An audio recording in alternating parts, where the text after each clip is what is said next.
कोकणासाठी आता गणपती स्पेशल विशेष मोदी एक्सप्रेस धावणार आहे। चाकरमान्यांना गणपतीसाठी मोफत रेल्वे सेवा दिली जाते। मंत्री नितेश राणेंच्या माध्यमातून मोफत रेल्वे सेवा दिली जाईल। तर 23 आणि 24 ऑगस्टला सकाळी दादरहून ही ट्रेन सुटणार आहे। गणपती स्पेशल मोदी एक्सप्रेसचा डबल धमाका देखील आता पाहायला मिळतोय। तर मंत्री नितेश राणेंच्या माध्यमातून मोफत रेल्वे सेवा दिली जाणार आहे।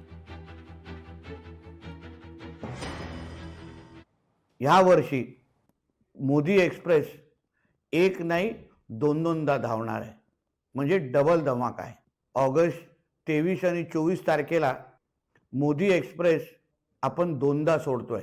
23 तारखेला सकाळी 11 वाजता दादर रेल्वे स्टेशन प्लॅटफॉर्म क्रमांक 14 आणि 24 तारखेला 11 वाजता परत एकदा प्लॅटफॉर्म क्रमांक 14 आपली मोदी एक्सप्रेस तुम्हाला गावाकडे घेऊन जाणार आहे। चला मग दरवर्षीप्रमाणे प्रत्येकाने आपल्या तिकीट बुकिंगसाठी 17 आणि 18 ऑगस्टला भारतीय जनता पक्षाच्या तालुका अध्यक्षांना संपर्क करा। मग रत्नागिरी असो किंवा सिंधुदुर्ग असो, त्या तालुका अध्यक्षाला आपण संपर्क करा आणि आपलं तिकीट बुकिंग करून घ्या। लोकशाही मराठी ऐका, पहा, जागरूक रहा।